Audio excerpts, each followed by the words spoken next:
So, you watched the first episode, and somewhere in the back half of that hour, you probably had the same thought we did. Wait, is this a superhero show? Because it does not behave like one. There's a body on a football field. There's a county sheriff with a radio on her shoulder. There's an interrogation room with cinder block walls and a man with a bandage across his nose. For most of the hour, the most powerful weapon in the universe is sitting on somebody's finger, doing absolutely nothing. And that is the thing we want to get across today. This show is not hiding a superhero story behind a crime story. The crime story is the show. The superhero part is the thing leaking in at the edges, in props and background and 1 or 2 seconds of green, which means it rewards a very specific kind of watching. Not lean back, lean in. So here's what we're going to do. Everything you actually need to know going in. Who these two men are, what the ring is, what it can do, where this sits in the bigger picture, and how the timeline works. No plot summary? You've seen the episode. We're giving you the reading glasses. Start with genre, because genre is the first thing people get wrong here. If you go in expecting a cape show, you will spend an hour being confused about why nobody is flying. If you go in expecting a slow burn American murder mystery that happens to have an alien police officer in it, everything clicks. Look at the ingredients. Honestly, it's the true detective shape. 2 cops, 1 veteran, and 1 rookie. 1 small town, 1 body, and a case that keeps getting stranger the longer you look at it. That's the last time we'll make that comparison, because the show earns its own thing pretty fast. The setting is real, by the way, and that matters more than it sounds. Rushville, Nebraska. Sheridan County. Those are actual places on an actual map. The show put its cosmic police procedural in a town of under 1,000 people, and then shot it like the town is the point. Look at what the camera spends time on. A water tower, a taco stand under a hand-painted sign, a jukebox in a bar with license plates on the ceiling, a high school stadium with a booster club banner. This is a show that believes the background is where the story lives. Okay, Hal Jordan. In the comics, he shows up in 1959, and he's the model of a certain kind of American hero. Test pilot. Fearless in a way that reads as slightly broken. The whole point of the character is that the ring looks for people who can overcome great fear, and Hal qualifies because Hal has never once let consequences slow him down in his life. That's the version most people carry around. Cocky flyboy, jaw like a shovel, green suit. Which is, the poster version. The comics themselves have been poking holes in it for decades, and this show has obviously read those issues. Now look at what this show did with him. He's in his 60s. His hair is gray and all over the place. He drives a muscle car with the windows down through empty Nebraska. He does magic tricks for kids at a taco stand and lets a little girl hug him like he's a mall Santa. People take selfies with him. He signs napkins. That's not a superhero. That's a local celebrity. That's a man whose big story happened 30 years ago and who has been dining out on it ever since. And the show is explicit about this in a way we found genuinely uncomfortable. Everybody in that town knows him. Everybody is happy to see him. Nobody is afraid of him. For a man carrying a weapon that can level a building, being beloved might be the worst thing that ever happened to him. Hold on to that idea. It pays off. John Stewart is the other half, and he has a more interesting history than people expect. He arrives in the comics in 1971, in an issue by Denny O'Neil and Neil Adams, and the pitch at the time was direct. The Corps needs a backup lantern for Earth's sector, and the man they pick is a black architect from Detroit with a chip on his shoulder about authority. Architect. That's the detail everyone forgets, and it's the one that shaped the character. He builds things. When he makes constructs out of the ring, they have structure, they have engineering, they hold weight. It's a completely different design philosophy from Hal, who mostly makes giant fists and boxing gloves. Later versions leaned into a military background instead. Marine, sniper, discipline, chain of command. That's the Jon Stewart a lot of people know from animation. This show takes the second one and makes it the spine. And it does something smart with it, which we'll get to, because it's not just a costume choice. It's the whole reason the character behaves the way he does in that interrogation room. What you need going in is simply this. Hal is instinct. John is procedure.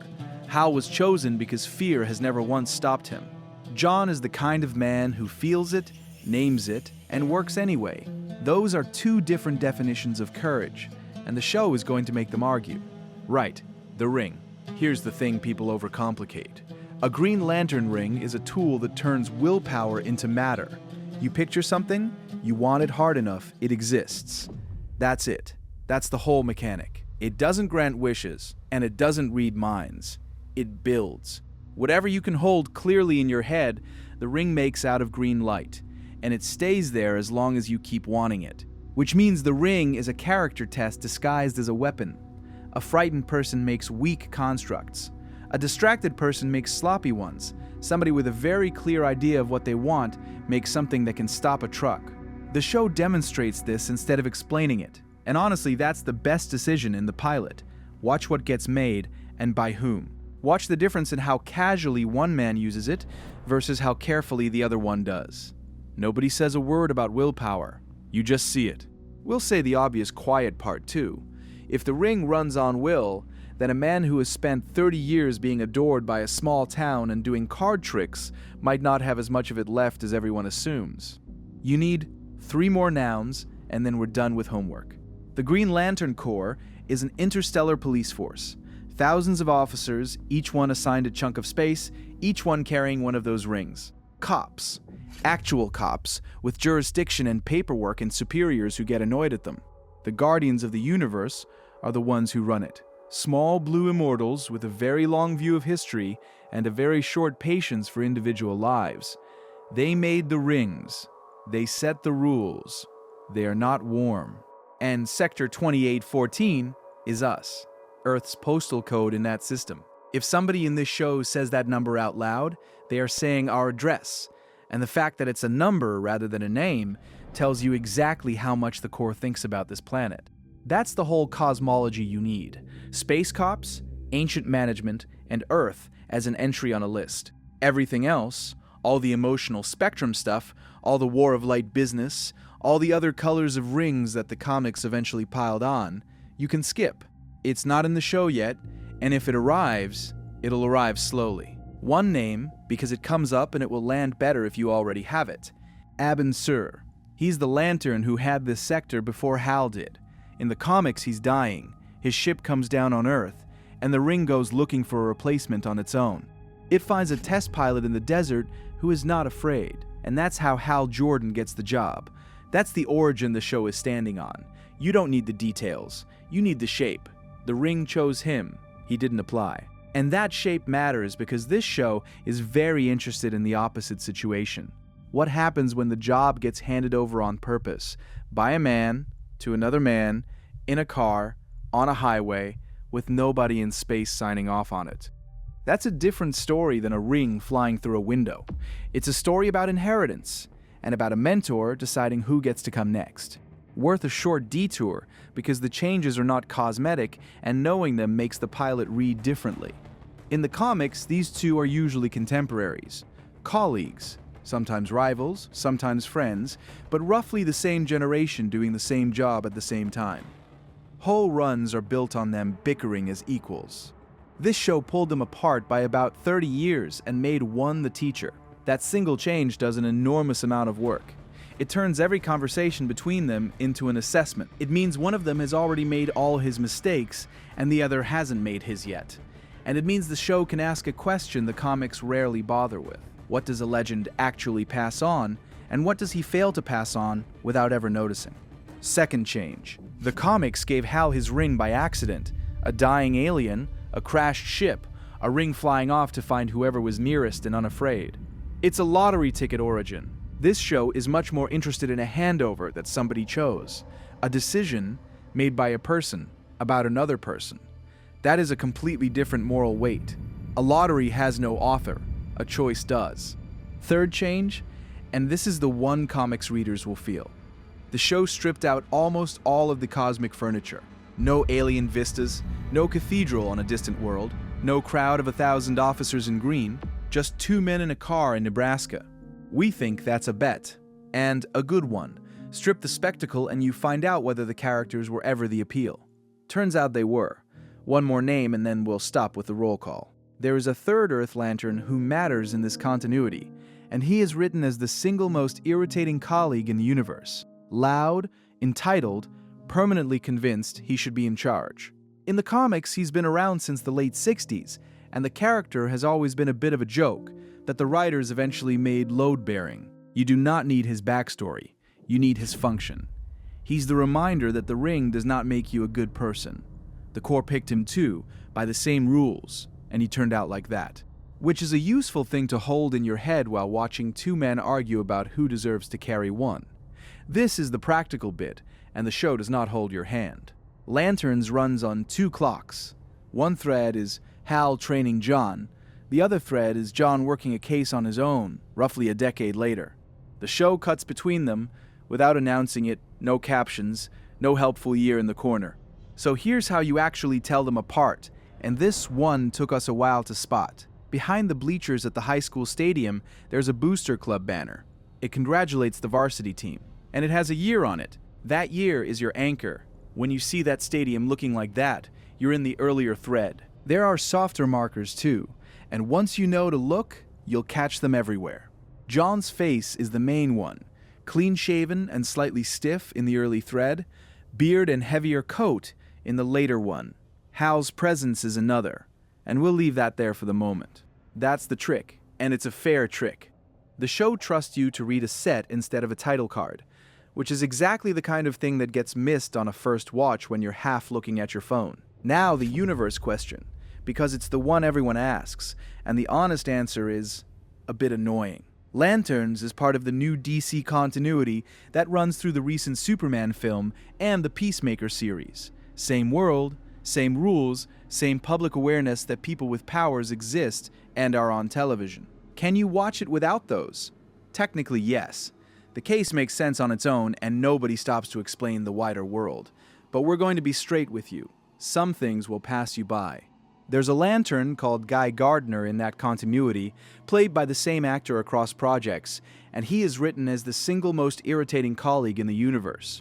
If you've met him before, his presence here is a payoff. If you haven't, he just reads as a jerk, which, fine, is roughly the correct impression. More importantly, the Superman film establishes the temperature of this world, how ordinary people react to the extraordinary, how governments and corporations position themselves around it. Lanterns inherits that temperature and doesn't re-explain it. So our recommendation is do the homework if you can, not because the plot requires it, because the tone does. Let's zoom out for a second, because there's a theme running under all of this, and spotting it early makes the whole thing richer. Every scene in that pilot is about somebody being tested and not being told it's a test. A boy stands against a barn wall while his father does something no father should do, and the entire point is whether the boy flinches. A man gets asked a string of pointless questions in an interrogation room, and the questions are not the test, the reaction is. A ring sits on a finger, and the question is not what it can do, but whether the person wearing it will reach for it. Nerve versus discipline. That's the argument. The old man was chosen because nothing ever slowed him down. The young man is being trained because he feels everything and works anyway. Once you see that pattern, you can't stop seeing it, and it turns a lot of scenes that look like small talk into something with teeth. We keep coming back to the setting, and it's time to say why properly. A show like this could have been set anywhere. Big city, federal agency, glass and steel. Instead, it picked a place where everyone knows everyone, and the economy is agriculture and high school football. That choice does 3 things at once. First, it makes secrets expensive. In a town of a few hundred, you cannot investigate without everyone knowing. Every question you ask gets back to the person you asked about by dinner. Watch how carefully the sheriff moves, and you'll see her working around that constantly. Second, it makes the extraordinary obvious. A stranger in a small town is an event. A stranger who arrives right after a body turns up is a headline. The show uses this instead of fighting it. Third, and this is the sneaky one, it makes the hero's fame legible. In a city, a retired celebrity is one of thousands. In a place this size, he is the whole local mythology. Every diner has his photo. Every kid knows the story. That's not color, that's pressure. So when you're watching, treat the town as a character with opinions. It is decided who the good man is. That decision is going to cost somebody. Fair warning about rhythm, because this is where people bounce off. This show is slow in the specific way prestige crime television is slow.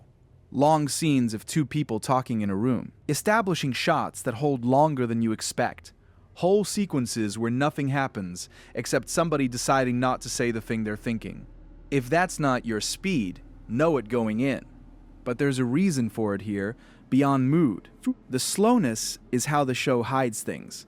When a scene lingers, your eye starts wandering around the frame, and that is exactly when the interesting object appears. Fast cutting would make that impossible. You need dead air to notice a patch on a jacket or a number on a scoreboard. And look, calling it dead air is a bit unfair. It's a show handing you time to look and then checking whether you bothered. Okay, heads up. This next bit spoils the last few minutes of the first episode. If you've somehow got this far without watching it, skip ahead about 90 seconds. Still here? Good. The final stretch of that episode reaches back and rewires everything before it. Snow. A different season, so a different point on the timeline. The same bleachers where these people sat around joking during the first investigation, now buried in white. And there's a body up there. We're not going to walk you through the reveal shot by shot, because we did that in our detail breakdown, and because you should feel it rather than have it described. What we'll say is this. The signature on that body matches the signature on the body from the opening. The show closes its first hour by putting the same wound on a face you've spent an hour learning to like, which sends you right back to a conversation that happens in a car earlier in the episode, about what a ring can record and what it can keep. And suddenly, a line that sounded like a gadget explanation sounds like something much colder. We'll leave the theories alone. Everyone online has a favorite one, and most of them are running ahead of the evidence. The thing worth carrying into episode 2 is smaller and safer. This show opened by asking who died on a football field, and closed by making that question much worse. So, practical advice, and then we're done. First, treat the background as text. The signs, the patches, the banners, the things on shelves. This show puts information there on purpose, and the pattern holds across the whole hour. When something matters, it is usually sitting in the frame well before anybody mentions it out loud. Second, track the timeline yourself. Don't wait for the show to tell you where you are. Read the faces and the sets. It's more fun that way, and you'll catch the flashbacks a beat earlier than the person next to you. Third, watch the green. Every appearance of that color is deliberate, and there are far fewer of them than you'd expect from a show about Green Lanterns. Count them. The scarcity is the point. Fourth, remember the two definitions of courage. When these two men disagree about how to handle something, it's never really about the case. It's about whether nerve or discipline is the thing that keeps people alive. And that's the whole toolkit. Genre, 2 men, 1 ring, 3 nouns of cosmology, 2 clocks, 1 wider universe, and a habit of looking at the edges of the frame. Quick housekeeping, because these are the questions people keep asking after the first hour. Why does nobody fly? Because this show is not at that stage yet, and honestly, it may never be. The Ring can do enormous things, but a story about 2 cops solving a murder does not need somebody doing laps around a water tower. Expect the power to show up when the plot has earned it, not as decoration. Why is the green so rare? Same reason. Every appearance costs something narratively, so the show spends them carefully. If you counted the seconds of green light in that first hour, you would be shocked how little there is. That's a choice, and it's the right one. Why does the older man behave like the case is beneath him? Because he's been doing this for a very long time, and, well, that's what 30 years does to a person. Watch how differently the two of them treat a witness. One is going through motions he's gone through 1,000 times. The other is doing it for real. Why does the show keep looking at the sky? That one we're not going to spoil. Just, notice it. There's a pattern up there. And why does everyone in town seem to be related? That's not a bug. That's a small town. Half the county shares 4 surnames, and the show is using that on purpose to make the investigation claustrophobic. Last thing, and then we'll let you go. Going into the next hour, there are a few threads worth keeping a hand on. The sheriff. She's doing more work than the show is telling you. Watch her decide what to share and what to hold back, because she is running her own investigation alongside the one you're being shown. The ranch. Big family, big property, armed people at the gate. That's a lot of production design for a location that supposedly has nothing to do with anything. the man in the interrogation room. Whatever is going on with him, the show treats it as a mystery rather than a suspect, and that distinction matters. And the mentor. Keep an eye on how much he actually does versus how much everyone assumes he can do. That gap is, we suspect, the real engine of the season. None of that is a theory. It's just a list of things the camera keeps returning to. And in a show that hides its information in the background, that list is basically the plot. We'll admit something. We came into this expecting to be annoyed. Another comic book show, another origin, another set of rules to memorize before anyone is allowed to have feelings. What we got instead was a murder in a small town where the strangest thing in the room is a man doing card tricks for children. The show is being quite patient with us. It's not in a hurry to be a superhero story, and it clearly trusts that the crime is enough to hold an hour. That patience is the best argument for watching it carefully, because a show in no rush is a show putting things in the background for later. So go back and watch that first hour again with the reading glasses on. We think you'll find at least 3 things you missed. We found rather more than that, and we put them in a separate breakdown if you want the deep dive. If you catch something we didn't, drop it in the comments. We'll check every one.